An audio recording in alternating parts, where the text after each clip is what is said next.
నాగేశ్వర్ గారు, మొత్తానికి ఒక ఉత్కంఠభరితమైన వాతావరణంలో ఎన్నికల పోలింగ్ ప్రక్రియ అయితే ముగిసింది.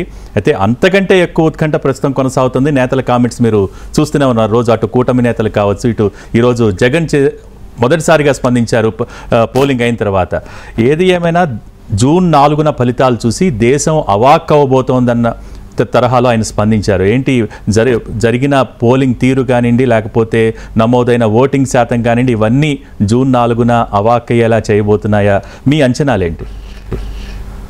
అవాక్ అవుతుందో లేదో మనం చెప్పలేము, కానీ ఫలితం ఉత్కంఠభరితంగా ఉన్నది నిజం.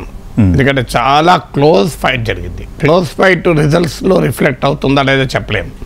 ఎందుకంటే మన దేశంలో 2% 1% ఓటింగ్తోని సీట్ కన్వర్షన్లో చాలా మార్పు వస్తుంది. మీకు తెలంగాణలో 2% సీట్ ఓట్ షేర్ డిఫరెన్స్ కాంగ్రెస్కు బీఆర్ఎస్కు. కాంగ్రెస్కి 64-65 సీట్లు వస్తే బీఆర్ఎస్కు 39 సీట్లు వచ్చాయి. 64-39 అంటే ఇంత తేడా జస్ట్ 2%. మీరు 2014లో కూడా 2% డిఫరెన్స్ వైసీపీ టీడీపీకి కూటమికి వైసీపీకి. కానీ అప్పుడు కూటమికి 100 పైగా సీట్లు వస్తే వైసీపీకి 70 లోపే వచ్చాయి. అందువల్ల ఓట్ పర్సంటేజ్లో ఎంత ఉత్కంఠభరితమైన నారో కంటెస్ట్ ఉన్నా సీట్ కన్వర్షన్కి వచ్చే వరకు it can swing in any direction. అందువల్ల కంటెస్ట్ మాత్రం చాలా క్లోజ్గా జరిగింది. అయితే నాయకులు ఎవరికి వారు కాన్ఫిడెన్స్ వ్యక్తం చేస్తున్నారు. ఒక జగన్ చెప్పడమే కాదు, ఇప్పుడు కూటమి వల్ల వాళ్ళు చెప్తున్నారు. కారణం ఏంటంటే both are looking at one side of the story. అంటే కన్ఫర్మేషన్ బయాస్ అని సైకాలజీలో ఉంటుంది. కన్ఫర్మేషన్ బయాస్ ఏంటంటే మనకు ఒక ఒపీనియన్ ఉంటే మన ఒపీనియన్ స్ట్రెంగ్తన్ చేసేటువంటి ఫ్యాక్టర్సే రిసీవ్ చేసుకుంటాం. మనకు మన ఒపీనియన్కు వ్యతిరేకంగా ఉన్న ఫ్యాక్టర్స్ను మనం ఇగ్నోర్ చేస్తాం. అది హ్యూమన్ నేచర్. ఎవరైనా అక్కడ ఆ ప్లేస్లో ఎవరున్నా తమకు అనుకూలమైన అంశాలు మాత్రమే వాళ్ళు పర్సీవ్ చేస్తారు. ఇంకో థియరీ కూడా ఉంది సైకాలజీలో, సెలెక్టివ్ పర్సెప్షన్ అంటారు.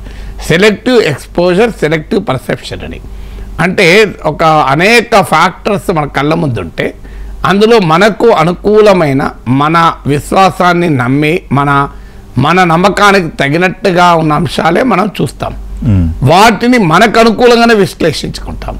అందువల్ల ఈ సైకాలజీ అటు కన్ఫర్మేషన్ బయాస్, ఇటు సెలెక్టివ్ ఎక్స్పోజరు, సెలెక్టివ్ పర్సెప్షను, వీటి ప్రభావం వల్ల నాయకులు బోత్ రెండో వైపులా కూడా కాన్ఫిడెన్స్ వ్యక్తం చేస్తున్నారు. ఈసారి ఇంట్రెస్టింగ్ ఏంటంటే జగన్ ఏమన్నాడు, నేను జగన్తో మాట్లాడలేదు, చంద్రబాబు నాయుడుతో మాట్లాడలేదు, కానీ చాలామంది వైసీపీ టీడీపీ నాయకులతో మాట్లాడుతున్నాను. ఆశ్చర్యం ఏంటంటే టీడీపీ నాయకులు ఆనెస్ట్గా నమ్ముతున్నారు మాకు భారీ మెజార్టీతో వస్తాం. ఈవెన్ నారో కంటెస్ట్ కూడా ఒప్పుకుంటలేరు, మాకు 110, 120, 130 వస్తాయని ఆనెస్ట్గా నమ్ముతున్నారు. అదే సమయంలో ఆనెస్ట్గా అనుమానాలు కూడా వ్యక్తం చేస్తున్నారు, ఏమన్నా మళ్ళీ లెక్క తప్పుతుందా అని. అటు వైసీపీ నేతలు కూడా హానెస్ట్గా నమ్ముతున్నారు మాకు బ్రహ్మాండంగా విజయం వస్తుంది. ఇప్పుడు ఇక జగన్ చెప్పినాకనేది ఇక మామూలుగా ఉండదు కాన్ఫిడెన్స్. కానీ అదే సమయంలో మళ్ళీ ఎక్కడో ఒక చోట అనుమానం, ఏదో మరి నిజమేనా అని. అందువల్ల ఇటు రెండు పార్టీల వైపు ఏదో మేకపోతు గాంభీర్యాలు కావివి. కింద దిగువ స్థాయిలో చూస్తే చాలా క్లియర్గా బోత్ సైడ్స్ కాన్ఫిడెంట్గా ఉన్నాయి, డౌట్ఫుల్గా ఉన్నాయి. పైకి ఎన్నన్నా చెప్పండి, నేను చాలామంది నాయకులతో ఈ 2-3 రోజుల్లో మాట్లాడాను. ఆనెస్ట్గా ఫ్రాంక్గా నాతో మాట్లాడేవాళ్ళే. మళ్ళీ వాళ్ళే ఇప్పుడు దాచుకొని ఏం చేస్తారు, ఇప్పుడు ఎన్నికలు అయిపోయాయి, ఇప్పుడు చేసేది కూడా లేదు కదా. అందువల్ల ఇప్పుడు అందుకే ఆ రకంగా క్లెయిమ్స్ రావడం. ఇంకొకటి ఏంటంటే వ్యూహాత్మకంగా కూడా అవసరం. ఎందుకంటే ఇప్పుడు ఇంకా డేస్ టైం ఉంది, తర్వాత రిజల్ట్ ఏమవుతుందో తెలియదు. మరి ఇప్పుడు గనక ఎక్కడన్నా డీలా పడ్డట్టు కనబడితే కింద జారిపోయే ప్రమాదం ఉంటుంది. ఈవెన్ రేపు ఎన్నికల్లో గెలిపోవడంతో సంబంధం లేని పార్టీ అయితే బతకాలి కదా. ఇప్పుడు గెలిచినా ఓడినా ప్రతి పార్టీ తనను మనగడ కాపాడుకోవాలి, అంటే తన మనుషుల్ని కాపాడుకోవాలి. అలాగే గెలిచినా ఓడినా తమకు నరేటివ్ ఉండాలి. అందుకే రెండు వైపులా కూడా నరేటివ్ బిల్డ్ చేస్తున్నారు. ఉప్పన వైపు ఒకవైపు ఇప్పుడు మీరు జగన్ మాకు బ్రహ్మాండంగా విజయం, మీరు 150 సీట్లకు గతం కన్నా ఎక్కువ వస్తాయి అన్నట్టున్నారు. అవును, 151కి మించుతామన్నట్టున్నారు కదా. అవును, సో అలా అంటున్నారు. కానీ సజ్జల రామకృష్ణారెడ్డి ప్రెస్ కాన్ఫరెన్స్ చూశాను నేను.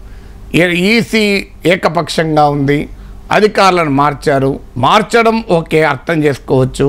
కానీ ఎవరిని వెయ్యమంటే వాళ్ళని వేశారు, అధికారులను వెయ్యమంటేనే ఎవరిని వేయమంటే వాళ్ళు వేస్తారా?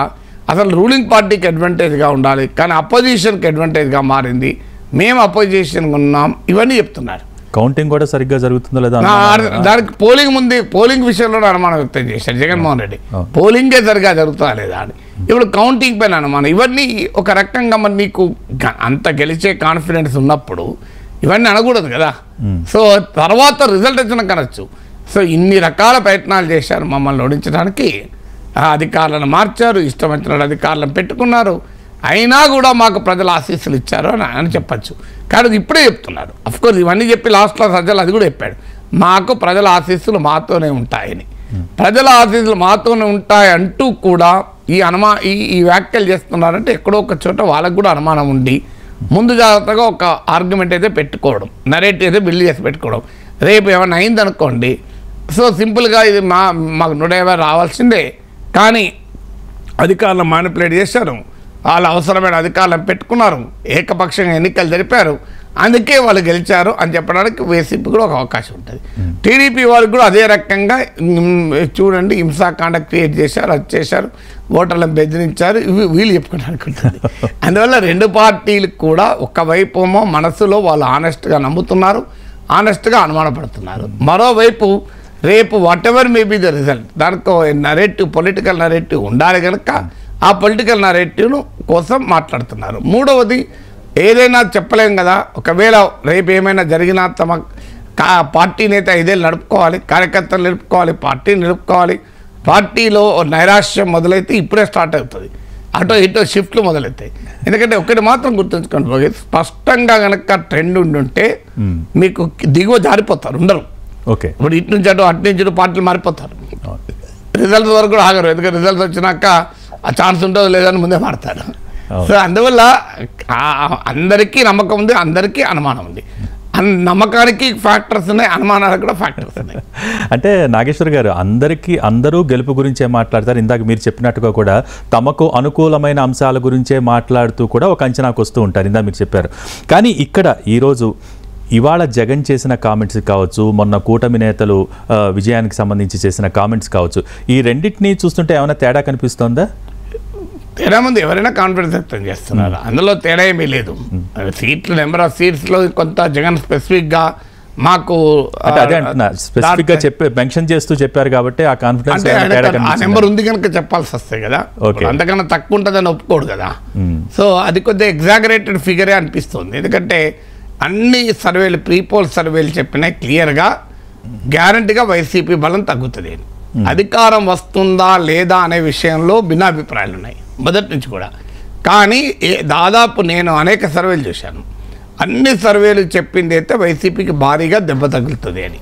ఈవెన్ అనేక ఎన్నికలకు ముందు అనేక మంది వైసీపీ నేతలతో కూడా మాట్లాడాను. సో వాళ్ళు కూడా చెప్పింది మాకు సీట్లు అయితే తగ్గుతాయి, ఓట్లు అయితే తగ్గుతాయని. నాకు సీనియర్ వైసీపీ నాయకుడు ఒక రిసెప్షన్లో కలిశాడు, అడిగితే ఎలా ఉంచారంటే మీరు చెప్పినట్లే ఉంచారన్నాడు. అంటే నేనేం చెప్పినా, నేను చాలా టైట్గా ఉంటుంది, it can swing in any direction అని చెప్పిన. డే 1 నుంచి నేను ఏ పార్టీ గెలుస్తుందని ఎప్పుడు చెప్పలేదు. It can swing in any direction అని చెప్పాను. ఏ చిన్న పొరపాటు ఎవరు చేసినా, ఏ చిన్న అడ్వాంటేజ్ ఎవరు తీసుకున్నా రిజల్ట్ అటు ఇటు అయ్యే ప్రమాదం ఉంది, ఆ రకమైన పరిస్థితులు ఉన్నాయని చెప్పాను. సో ఆయన వైసీపీ నాయకుడు కూడా ఇదే మాట చెప్పాడు. సో అందువల్ల జగన్ 150 దాటితే అనే క్లెయిమ్ అయితే అనుకోకుండా బ్యారింగ్ మిరాకిల్ అంటారు. ఓకే, సో అలాంటిది ఏదైనా అద్భుతం జరిగితే తప్ప కొంత ఎగ్జాగరేటెడ్ క్లెయిమ్ లాగానే కనబడుతుంది. ఎందుకంటే ఎన్ని సర్వేలు కూడా బిలో అసలు లాస్ట్ టైం అంతైతే రావు, ఎంత వస్తాయి అనేది ఎవరు చెప్పలేకపోయారు. లాస్ట్ టైం అంతైతే రావు అన్నారు, ఇంక్లూడింగ్ వైసీపీ లీడర్స్. సర్వేలు అన్నీ అదే ఇండికేషన్ ఇచ్చారు. మరి ఏం జరిగి ఉంటుంది అంటే, ఒకవేళ మనకు అర్థం కాని సైలెంట్ రెవల్యూషన్ జగన్కి అనుకూలంగా ఉందా? ఎందుకంటే సంక్షేమ పథకాలు పోతాయని భయం ప్రజలు ఆవహించి పెద్ద ఎత్తున పేద వర్గాలు, అణగారిన కులాలు, ఇవన్నీ కూడా అంటే జగన్ సోషల్ ఇంజనీరింగ్, జగన్ పథకాల ప్రభావము, ఇవన్నీ అనూహ్యమైన నిశ్శబ్ద విప్లవం ఏవైనా తెస్తే తప్ప జగన్మోహన్ రెడ్డి ఆశించిన 150 మించి సీట్లు రావడం అయితే ఆశ్చర్యమే. అదే జరిగితే మీరు అన్నట్టు జగన్మోహన్ అన్నట్టు దేశం షాక్ అవుతుంది. ఎందుకంటే ఏ సర్వే చెప్పలేదు ఇది ఇంతవరకు. దేశం షాక్ అవుట్ ఖాయం, ఒకళ్ళు నిజంగానే 150 దాటితే. మామూలు షాక్ కాదు, సెఫాలజిస్టులు అందరూ తిరిగి తమ శాస్త్రాన్ని అటు ఇటు తిప్పుకోవాలి. మాలాంటి రాజకీయ విశ్లేషకులు కూడా డామిట్ కథ అడ్డం తిరిగింది ఏంటి, ఎక్కడ తప్పామని లెక్కలేసుకోవాలి. ఎందుకంటే డే 1 నుంచి నా అంచనాకు కూడా వైసీపీ బలం తగ్గుతుంది, సీట్లు తగ్గుతాయి, ఓట్లు తగ్గుతాయి. ఎంత తగ్గుతున్న దగ్గర నేను కూడా కంక్లూషన్ రాలేకపోతున్నాను. నేను చాలామందితో మాట్లాడుతున్నాను కానీ ఎవరు కంక్లూజివ్గా చెప్పలేకపోతున్నారు. లాజికల్గా వాళ్ళ విష్ బట్టి చెప్తున్నారు. వాళ్ళకు జగన్ ఓడిపోవాలనుకుంటే ఓడిపోతారంటున్నారు, జగన్ గెలవాలనుకుంటే గెలుస్తారని చెప్తున్నారు. కానీ చాలామంది చేసే మిస్టేక్ ఏంటంటే తమ విజువల్ థింకింగ్నే రియల్ అనుకుంటారు.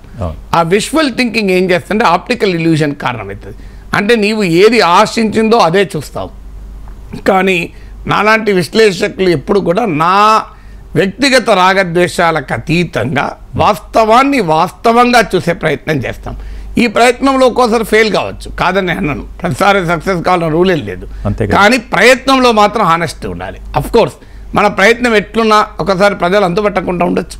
సో నాకున్న అంచనా అయితే అధికారం ఎవరికి వస్తుందో లేదు చెప్పలేను, కానీ గతం కన్నా ఎక్కువ సీట్లు వస్తాయి అనే క్లెయిమ్ మాత్రం సంథింగ్ డెఫినెట్లీ షాకింగ్. అందులో అనుమానం లేదు. అదే నిజం జరిగితే ఇట్ ఇస్ రియలీ షాకింగ్.